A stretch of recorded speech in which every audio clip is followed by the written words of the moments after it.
Middle east में tensions अपनी peak पर हैं, लेकिन अब एक सवाल घूम रहा है, क्या प्रधानमंत्री नरेंद्र मोदी इस जंग को रुकवाएंगे?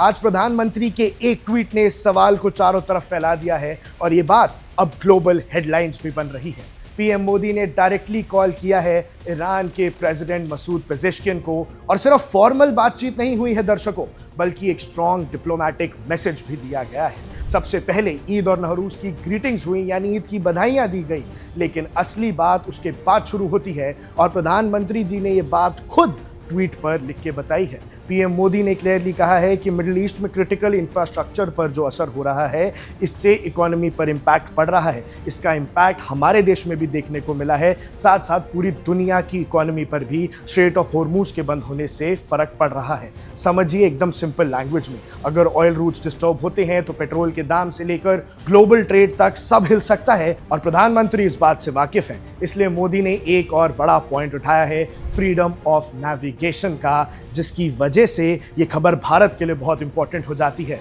मतलब shipping lanes, oil tankers, cargo routes सब सेफ रहने चाहिए। इस बात पर बात की है प्रधानमंत्री मोदी ने पेजेश्कियन से, क्योंकि अगर ये ब्लॉक हुए तो दुनिया भर में सप्लाई चेन क्राइसिस आ सकता है और भारत को भी इसके झटके महसूस होंगे। सोर्सेस के मुताबिक बात सिर्फ कंसर्न तक ही लिमिटेड नहीं है। इंडिया ने इनडायरेक्टली पीस और स्टेबिलिटी का पुश दिया है। आप प्रधानमंत्री मोदी के ट्वीट में भी देखेंगे तो ये बोला है कि मिडिल ईस्ट में शांति होनी चाहिए, यानी प्रधानमंत्री मोदी जी ईरान से कंटिन्यूअस बातचीत कर रहे हैं और उसमें अपना हित भी देख रहे हैं, राष्ट्रहित जिसे कहा जाता है, जिससे हमारी ट्रेड और इजी हो जानी चाहिए, और वहीं दूसरी तरफ जंग को रुकवाने की भी बात है। अब सबसे इंटरेस्टिंग पार्ट यह है दर्शकों कि पीएम मोदी ने ईरान को थैंक्स भी किया है इंडिया के सिटीजन्स की सेफ्टी इंश्योर करने के लिए, और पब्लिक लेवल पर आकर ईरान के साथ दोस्ती दिखाई है।